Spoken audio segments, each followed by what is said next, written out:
It's a yes bank maximum, the first of this contest. Oh, that is brilliant. It's a hero maximum.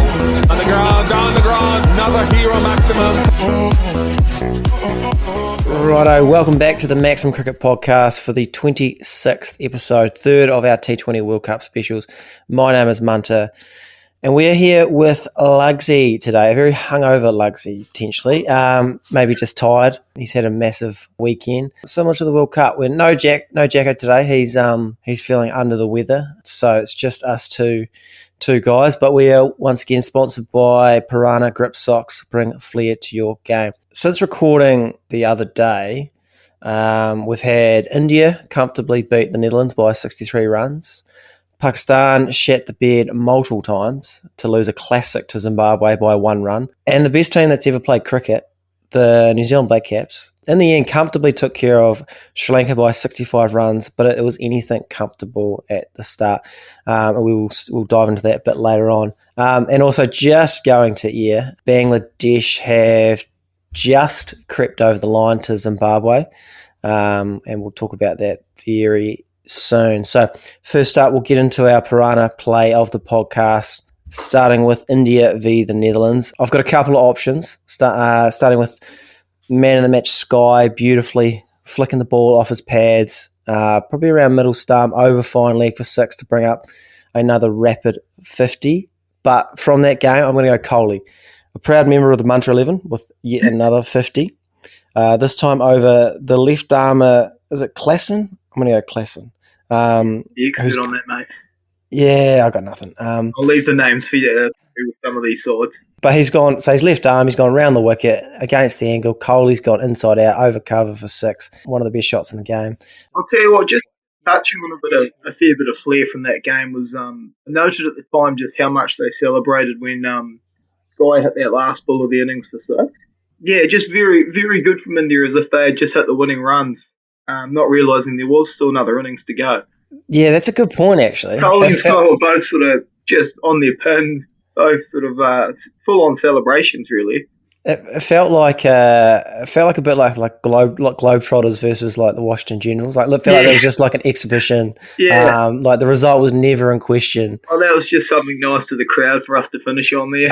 Yeah, like good for Sky to get 50. Yeah, it wasn't even like a particularly mammoth total. It was that's just what I mean. Like, very confident considering what they get, like 170 or something. It wasn't like that 6 had just capped off at 220 and they were no doubt. But one thing about Kohli, whatever he's doing it with flair, isn't he? Always. Oh, 100%. He's probably going to feature a lot in this Piranha play throughout the World Cup. I bet he will. Is in one of my 11s, but and so from the Zimbabwe Pakistan game, I'm going to go the Zimbabwe keeper leg side stumping off Shan Masood, I believe. First of all, leg side stumpings, they're up there with some of the best, most beautiful things in the sport. But at the time, context, Masood set batsman, Pakistan at one stage needing 43 off 39, 7 wickets in hand. And then special mention to that keeper again, not for the fumble on that last ball, but just the fact that he had the composure to not fuck it up even more and complete that run out. I think so many emotions must go through his head. Yeah, he is. Considering how close he did come, he did show, I guess good composure in the end there. I mean, fielding's been, and I'm sure we'll touch on it with the Sri Lankan effort last night, but fielding's certainly been in the spotlight, I think, more and more this World Cup. But yeah, once again, trying to do their best to lose it there, but he held his composure in the end. Speaking of composure, last night we have potentially Sir Glenn Phillips. I think that's locked in, isn't it? Yeah, definitely at some point. Making 104 off 64, which was more than the entire Sri Lankan lineup. It could be any number of shots. It won't be any of those ones that he tangles himself up. We'll get into that a bit later on. But my favourite was probably it was to one of the spinners. I don't know his name. It was to the short offside boundary. And he's sort of batting like way outside leg, sorry. So he's accessing the offside. And he just kind of flat bats it over sort of, I guess, cover point for 6. It was Just so much power, like real five armsy, just genuine, like really bringing sort of those fast twitch moments to the game of cricket, and we'll touch on that a bit later on for sure. I think there's a fair bit to touch on with Phillips as we get more into the Blackcaps. Sort of a big week for him, and quite a weird few things he's done over this week that we might touch on. But also, how good's I didn't know this was possible, but he added a serious amount of flair to backing up there, didn't he? 100%. That's up there. I've actually got because normally when I break these up into segments, I've got like the games. So I've got like Caps Lanka, I've got Zimbabwe, Pakistan, I've got some rained out stuff. And then I've just got a Glenn Phillips segment. Yeah, I think we save a bit for that because bit going on this week with Glenn. I believe, Lugsy, you had one more to add from the game that's just been. Well, I think just in general, I think it's ever since Smithy basically got us off to a hot start, him and Howie going back and forwards, and I just thought the commentary, the whole tournament's been there's been a lot of flair in it. I forget his name just at the moment, but that, as you say, in that last game, the commentator there he's always got serious passion. He typically does all the Zimbabwe games, and he really works you up into a frenzy with it. He's always at 100%. And yeah, no better than in this game just being getting us through that last sort of wild over. I mean, even in that Pakistan Zimbabwe game, I thought it was exceptional, that last over, because what a rogue over it was. So. I'm a big fan because I think that guy we're talking about, I'm not sure of his name, but he's Zimbabwean. He's obviously a fan, and I like it. I like a commentary when there's a little bit of fan element to it. Like you can hear it in their voice. Like Smithy's so good with the Caps. Like guys like Dooley, they're almost too professional. Yeah, I know what you mean. Yeah, they're great commentators, and obviously, you don't want to be completely biased like the old some of those Aussie commentators, but like your Mark Walls and whatnot. But just to have a little bit of emotion attached to it, I think because you can relate to that. Yeah, exactly. As a fan. Again, we'll get producer Gav to slide in all these names if we can at some point. But who was the guy? I'm not sure of his name either. But he commentated the India Pakistan, and what did he say? What have you done to this? He really I felt quite bad for him. It was it was a Pakistan guy. Yeah. Just really literally, what have you done? You've cost us. He really committed like a crime. Yeah, I did rate it highly. Yeah, I mean, I probably have to go with Mr. Phillips or Sir Phillips. Tough to. I don't know if it's that shot, but it just could be the celebration, the 100th celebration. But good passion. I've got to go Phillips. You probably the same there, Lugsy. Yeah, I think we can't, as Kiwis, not go Phillips, unfortunately. I will shout out Danny Morrison, actually, just for one last thing on comms. Very simple addition, but calling the super over a super duper over. Only Danny Morrison could do that in his odd way and his odd style of commentary. So just if we're ranking sort of the hierarchy of super overs, so super duper over is obviously better than a super over? Is that? I think it's reserved for your World Cups, I guess. It can't just be your average. Cup. Yeah, it can't be your average T20 game. I wonder how he would describe the super over in the 2019 World Cup. Yeah, I don't know if he could have. How many sort of dupers is he sort of adding on to that one? His commentary's always sort of a bit all over the place, but again, as we talked about, it comes with good passion. Tell you what, he'd be a great guest on the podcast. Yeah, I might get the feeling he might do it too. Yeah, actually, we might actually reach out to him at some stage. Get him on. So yeah, that's our Piranha play of the day. Bringing flair to your game. The non-slip grip technology designed to minimise slipping in your shoe and maximise output. Designed and tested right here in New Zealand by professional athletes. The choice of sock for Blackcaps, Devon Conway, Finn Allen, Michael Bracewell, Ish Sodhi, Jimmy Neesham, and White Ferns, Mealy and Jess Kerr, and Molly Penfold, as well as the number one women's bowler in the world, Sophie Eccleston. Performance, quality, and style. Don't listen to us on performance and quality. That's what the athletes are for. But I think we know a few things about style because we realise the most important thing in cricket is not runs or wickets. It's looking good. So for this T20 World Cup, which we are covering with 2 podcasts a week, get yourself a pair of Piranha's latest range by using the code TMC15, which gets you 15% off. Help Piranha, help us. That's TMC15. Lugsy, it's pretty on the tip of the tongue after last night's impressive effort. Caps versus Lanka. Caps 167 for 7, and then Sri Lanka all out for 102. I've got a couple of questions for you, Lugsy, to start. I want to know, what was your thought process at 15 for 3, and then at what point did you think we're home and hosed? Wow, I mean, full disclosure to the audience, we watched it together, and after the forced start, things were quite chippy in the run. Lugsy had a couple. Well, I had a couple, yeah. Rick had a couple, and you were just there, sort of offering a bit, and we were just a lot of nerves, and the boys trying to get each other through with a few sprays and whatnot. Good harmless stuff, but yeah, very early on, we were obviously on the back foot.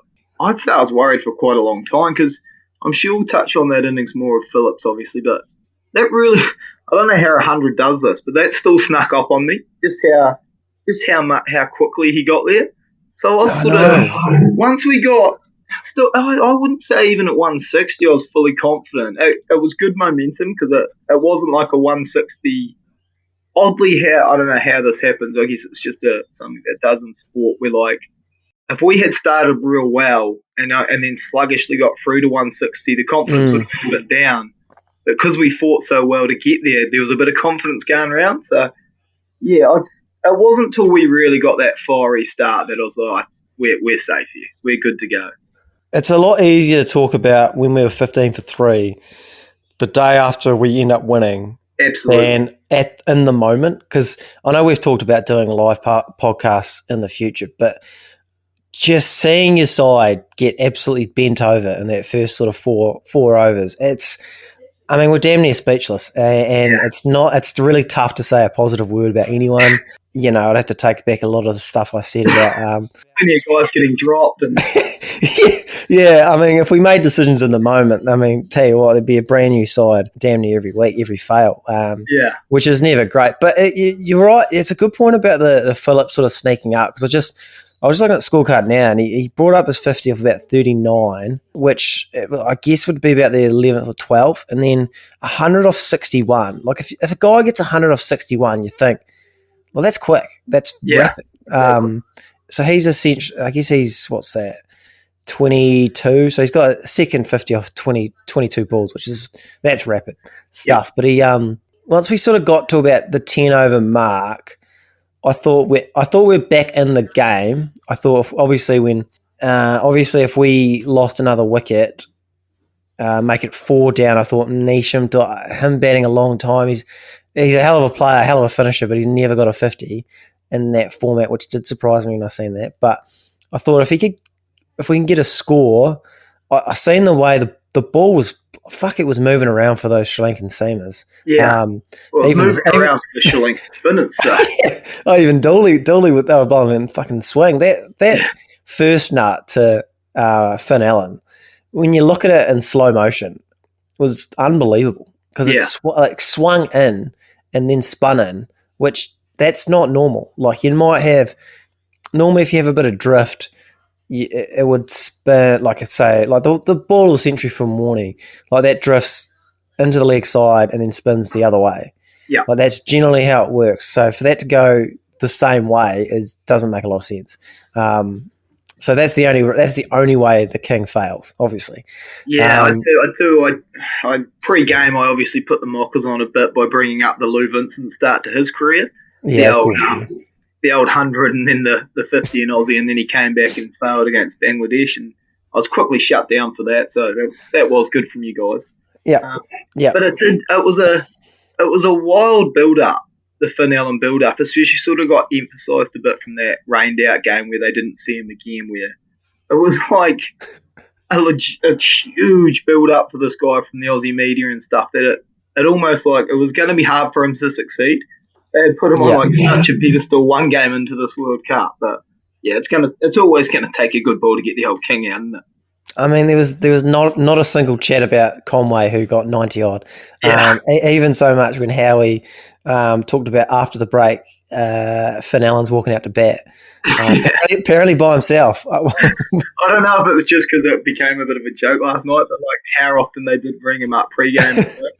It was good stuff though. Yeah, it's pretty it's pretty rich, like us calling people out for just like focusing on Finn Allen. Like it's all we've done for the last like 2 or 3 months. But I just kind of felt like I thought we were good once that last sort of 4. I think once we finished the innings, I thought Boult and Southee will be too much on this pitch if it's going to move, and then pretty much because I think I left yours around just after the innings, and then by the time I got home, which is about a 20-minute drive, Sri Lanka were 4 down for 8.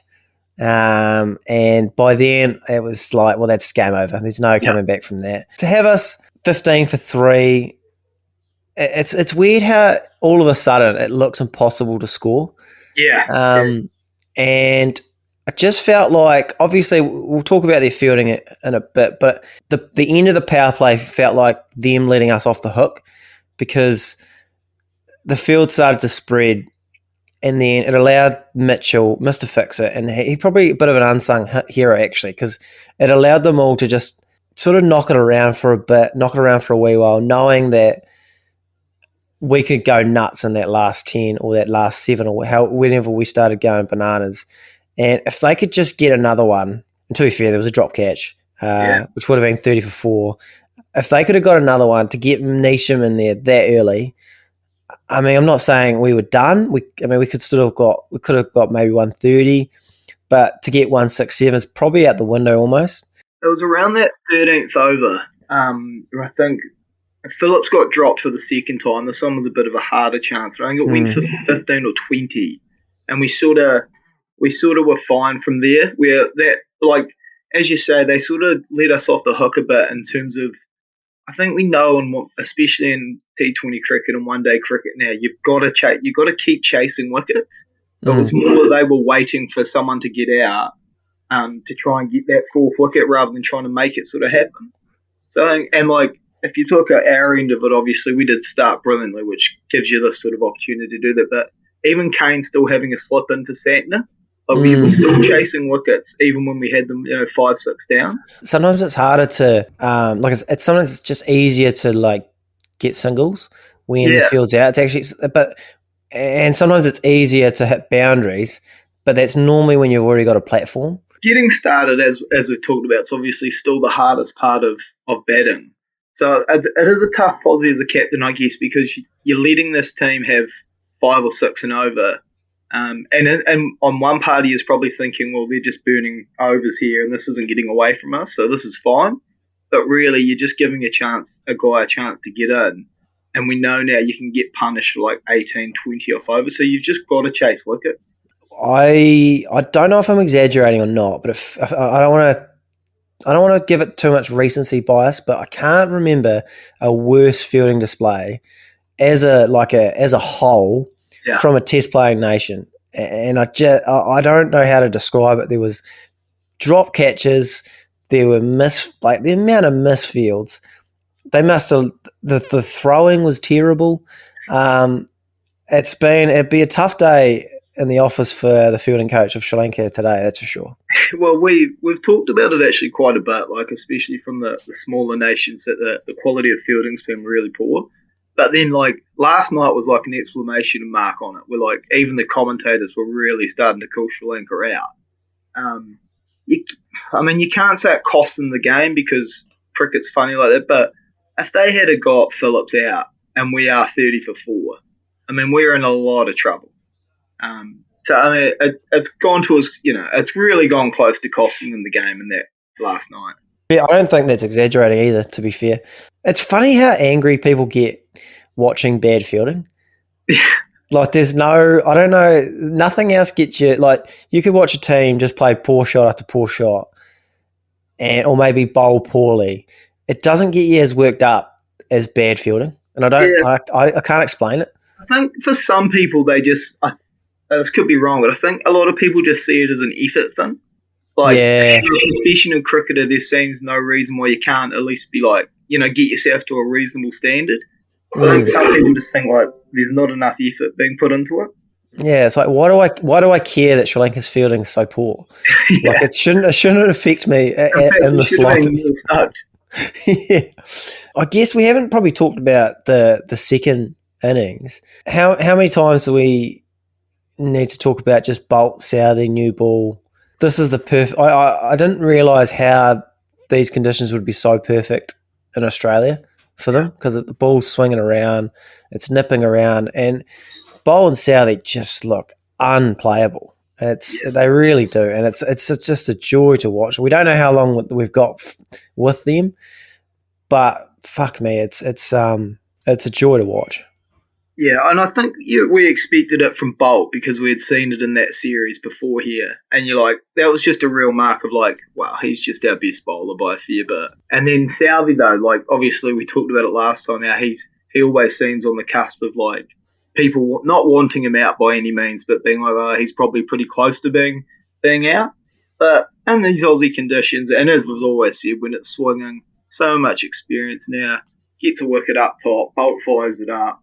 And then and now having Santner, who just comes on looking cool as a cucumber, just doing his thing, getting a nice wee attack and looking good at the right time. And as you say, with these conditions, getting the best out of Southee, Boult doing what he's done all along, looking good, dare we say?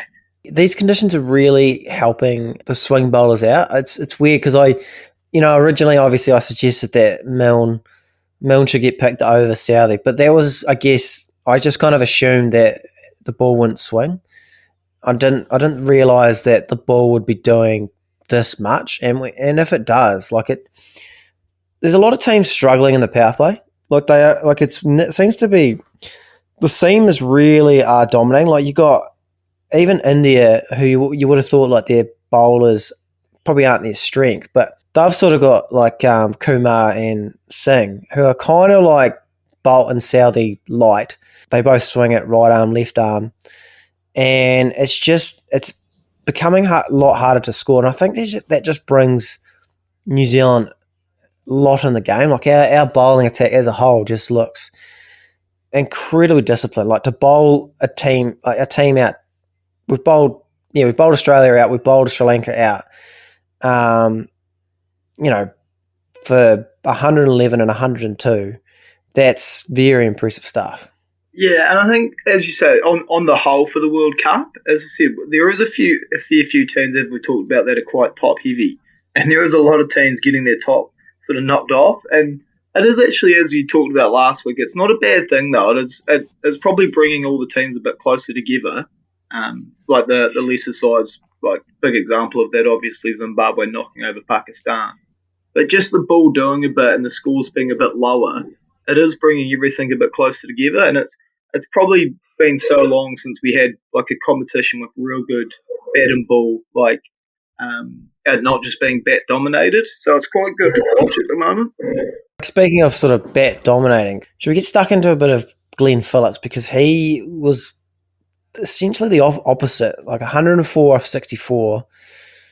He made 62% of the Blackcaps runs. He made more runs than Sri Lanka as a whole. He's walked out at 7 for 2, presumably with John Cena music. It was 15 for 3, as we talked about. Obviously, it's impressive the way he finished the innings, and he's so difficult to bowl when he's in because he has so much power on the offside and the leg side. I'm not sure they really know where to bowl to him when he's going.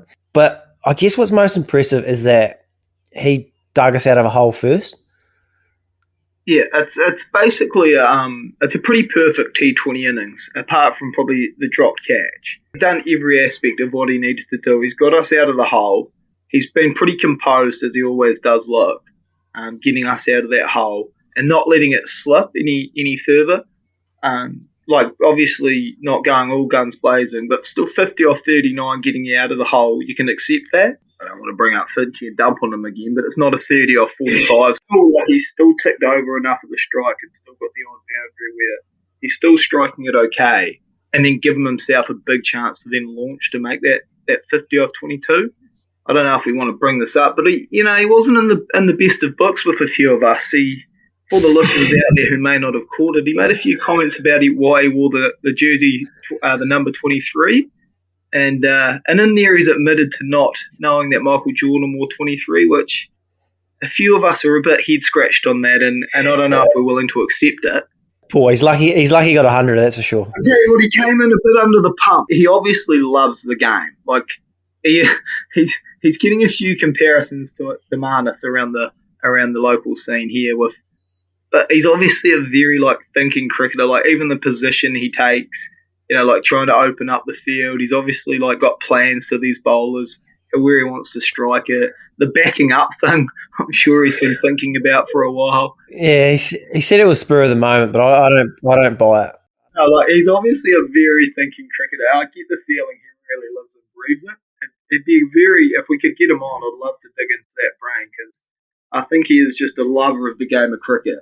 So he definitely thinks about the game sort of out the box, which sometimes that can be when he says cock length on live on TV, and then sometimes it's just the way he bats. I personally am not a fan of the way he moves around the crease. Not necessarily moves around the crease, but when he ends up his front foot is tangled up, and then he's sort of hitting across himself, and I feel like he's lacking a bit of power. But in a way, I do. It's cool it's good to appreciate that he's thinking about a way of playing the game. It's not your stock standard. He's not just shuffling to the leg side and then shuffling to the offside and then trying to hoik it leg side. He's even trying to access the offside because he's got power there. What are your thoughts on the sprinting pose? Are you yay or nay, or is it? I mean, I still think backing up. At first look, I'm definitely nay. Just from the look of it. And, well, when you're drinking, you're nay. Last night you're pretty anti it now. Yeah, well, I feel like we've been very harsh on a man the last couple of minutes who's just saved our lives, and basically we're willing to knight the man. For a guy to get 100 like that, and probably one of the, as I say, outside of that chance he gave, probably one of the really perfect T20 innings that just won us a game. I'm willing to let it slide. He can do what he wants at the moment. It always sparks up that man-cat debate because obviously, we'll touch on that Zimbabwe-Pakistan game, but that last ball in the Zimbabwe-Pakistan game, I don't know if you've seen it, but it popped up on Twitter because obviously they needed 2 off 1. Yeah. No, sorry. No, 3 off 1. Yeah. Yeah, sorry. Yeah, 3 off 1. They needed 3 off 1. And then this is probably when the man-cat debate is going to start because they obviously need 2. And so that non-striker is going to hurl, it's going to fly down and probably going to cheat a little bit.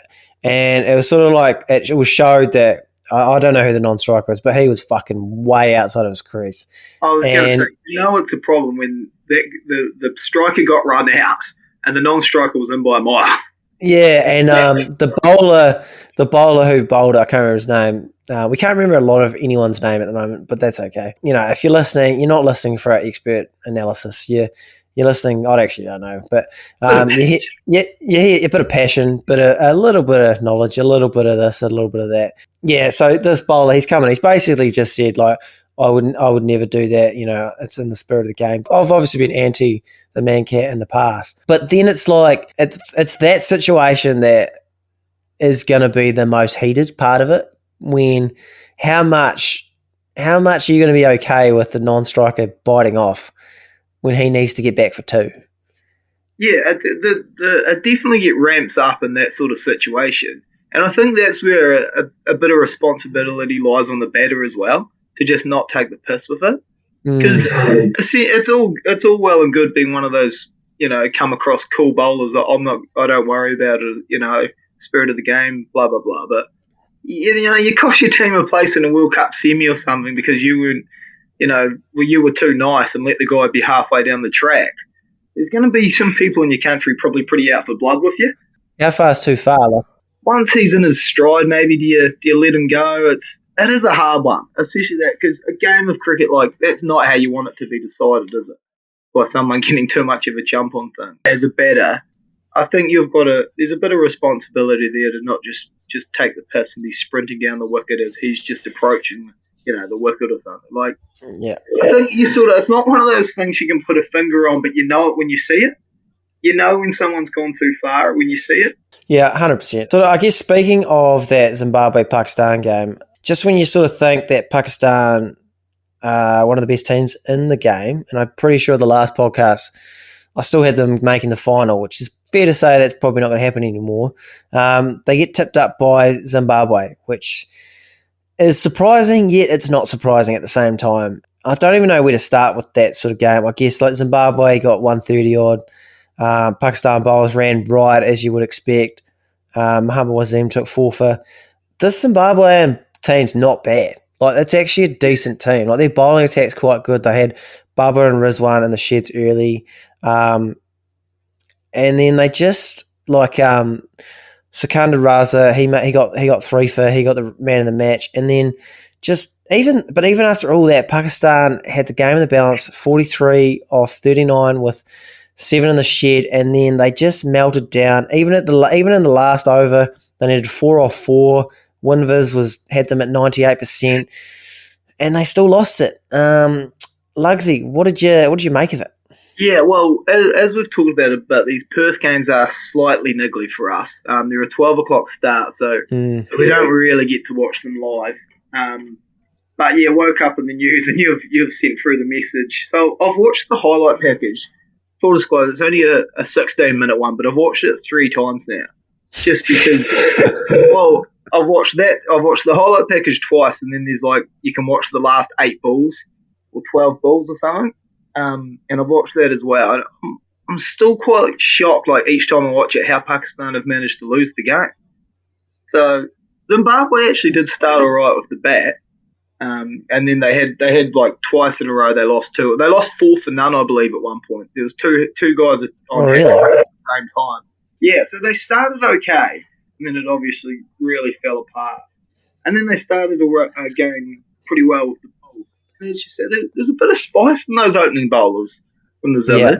One of them's he's 6'8". Yeah. He's pretty close. He angles it in. I think he got Rizwan to chop on, I'm pretty sure. I think one of them can get up to sort of 140. Yeah. And then they've got some decent sort of spinners. Yeah. So I was quite impressed with him. Yeah. And there's these lower schools obviously are bringing the teams together when the ball's actually doing a bit more for once, and it gives the bowlers a chance. But then Pakistan, even though they've lost the 2 up top, have still got them in the south in a winning position, and by no means should have lost that game, even right to the end. As we sort of joked about last night after watching some highlights, when they lost that wicket, when it became 2 off 2, and the batsman that went out just completely fell to his haunches, absolutely zero faith from there. He genuinely didn't walk off, give the old fist bump, you've got this, mate. He gave straight to his haunches, head down. We're gone. And it's funny you say how close they were, because there's an alternative universe where Pakistan have won their first 2 games. Oh, I was just going to say they should have beat India as well, really.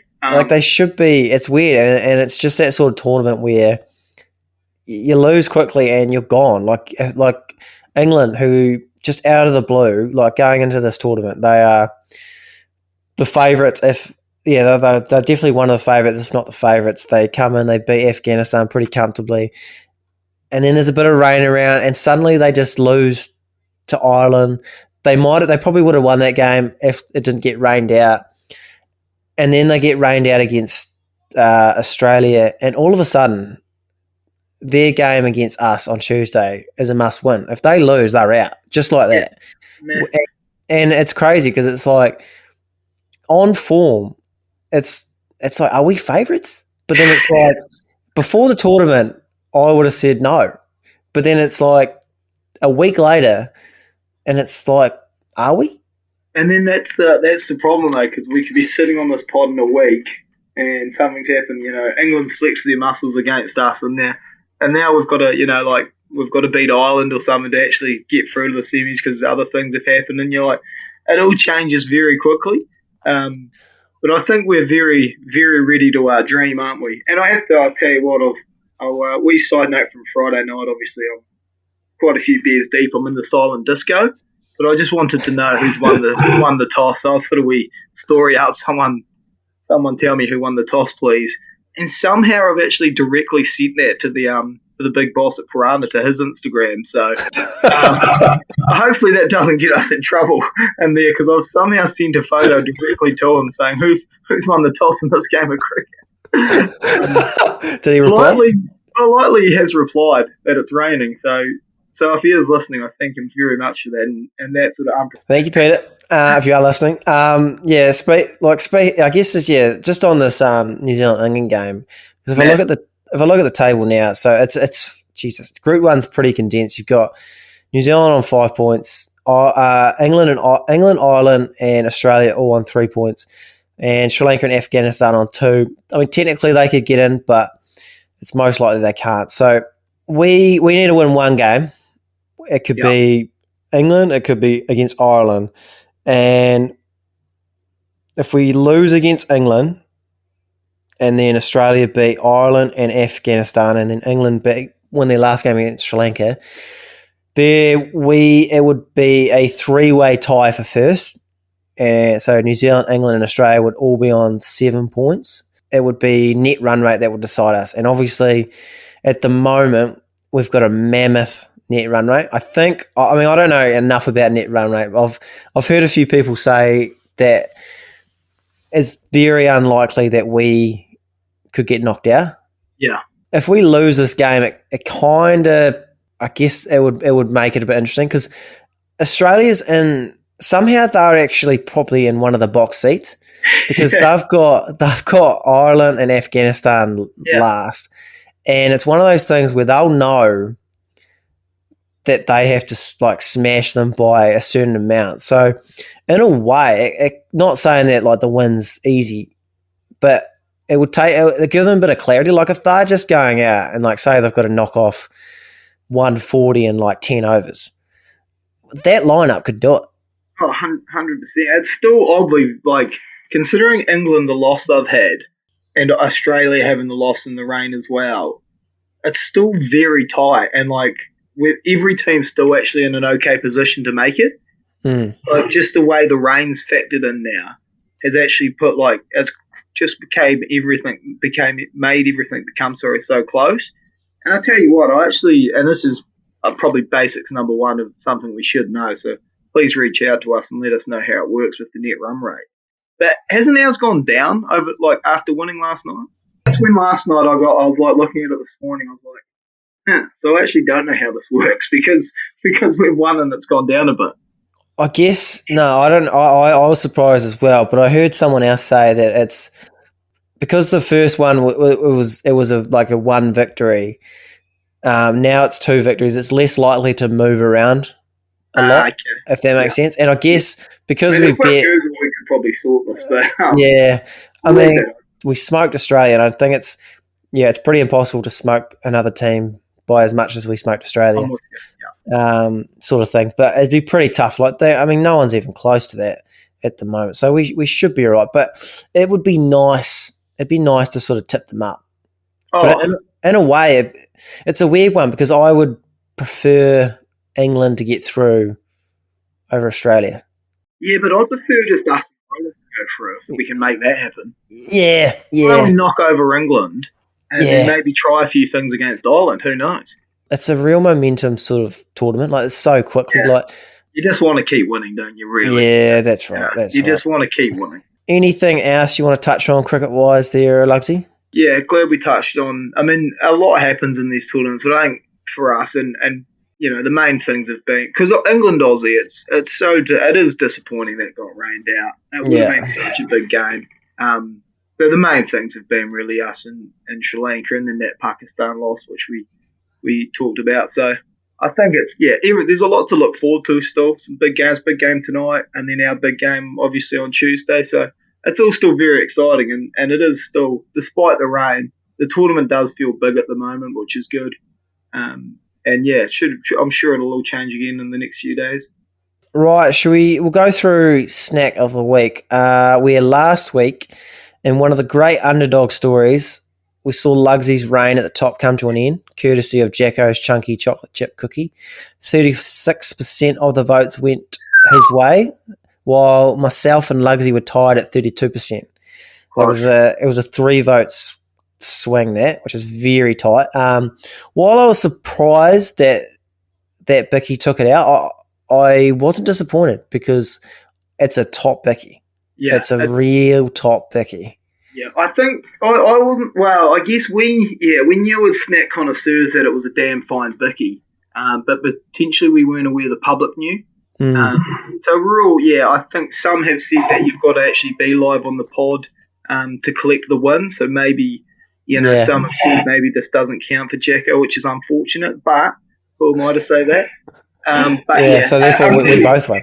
Yeah, so basically I'm up to 4 now. But no, full credit to a good biscuit taking it out there from Jacko. So moving on to this week, we're going in a slightly different direction because something incredibly, I guess, sinister caught my attention. A public figure by the name of Mia Friedman. I have no idea who she is. I don't know why she's famous. I've tried to I've actually looked into her, and I don't. It's given me all it just says is public figure, so that could be anything. But she's got a few followers, so she's chucking out all sorts of crap. I mean, you've got 50,000 on TikTok nearly, so I mean, some may call you a public figure at this point, man. Yeah, so she put up this photo up on Facebook. It's doing the rounds. It was one of every member of the popular box of chocolate's favourites that she ranked them the following from worst to best. I just need to take a breath here. So at the bottom, we had Moro, and then we had Old Gold, Dairy Milk Chocolate, Dairy Milk Caramello, Flake, Dream, Turkish Delight, Picnic, Crunchy, Number One, Boost. Lugsy, I don't know exactly where to start. I don't necessarily have a massive problem with Boost being at the top. It's not bad. It's not my top, but I'm not going to poo-poo it. But at the same time, to have Moro at the bottom, Turkish Delight fourth. Far too high. The Turkish Delight is, it's universally known as the bottom one. It actually is, eh? You don't, even if you're one of those people that likes it, you just don't admit to it because it's just a poor chocolate. And the only good thing about someone who likes a Turkish Delight is you just throw them, you can just give them to them. And it must be brilliant actually enjoying them because you must get so many of everyone's just any idiot here like Turkish Delight because they can have them. It's I reckon it's like the black jelly bean. Yeah. It's probably not as bad, but it's a sort of similar thing. Like once someone knows that you don't mind them, they just get flung your way. Yeah. even if you're not massive on them. So I guess what would be your number one, and then what would be your last? I guess Turkish Delight obviously probably. Roll out Turkish Delight because it's just so obvious a bottom tier. Now Boost. I don't think that's just got the pedigree to be a number one, has it? It's weird because no one goes to the supermarket and picks up a bar of Boost. Nah, you don't pick a bar of Boost up. So, I mean, I think when it comes to the favourites, they're sort of more your classics, aren't they? So I think still to me, Dairy Milk or Caramello is number one out of your favourites. Yeah. Are just top tier. I know a lot of people will stick up for the white chocolate. Not for me. No, not quite for me. It's an acquired taste. It is. I have got a bar of caramel I'll be having shortly. That's just off topic. I just thought I'd throw that out there for the listeners. But yeah, I think when it comes to favourites, you've got to go your Dairy Milk or Caramello number one, don't you? I had Flake as my number one. Another classic. I had Moro at number two, but I also it's an acquired taste. So I'm not the kind of guy that thinks everyone needs Moro. I understand not everyone likes it. But I've always been a big fan of Moro. But Moro can't be bottom. That's for damn sure. Nah, it feels sacrilegious. I don't know why. It just feels wrong. And then I got Caramello sort of at third. So those would be my top three. Probably a group of 5 or 6 of them that you can have sort of 1 through 6. But yeah, I think what's really hit out here is Turkish being so high and Moro being so low. That's really got people sort of up in arms.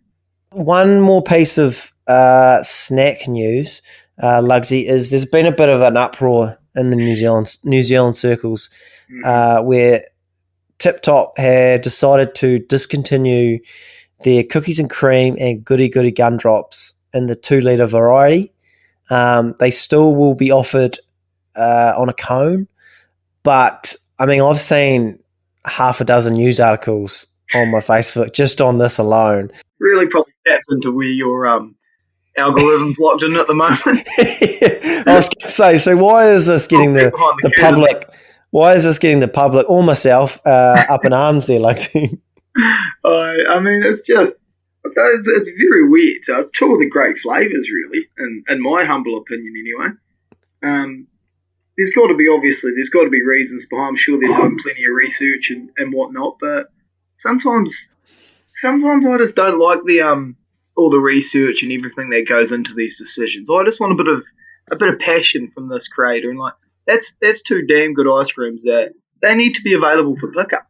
Bit of heritage. Like I just feel like there's a bit of history, like it's like cookies and cream and goody gumdrops. They've been in our household for years. Yeah, there's a bit of, you just want to, it's kind of like a Ross Taylor or like one of those veterans of the game, just being able to retire on their own terms. Yeah. To just like they're getting pushed out the door a bit here.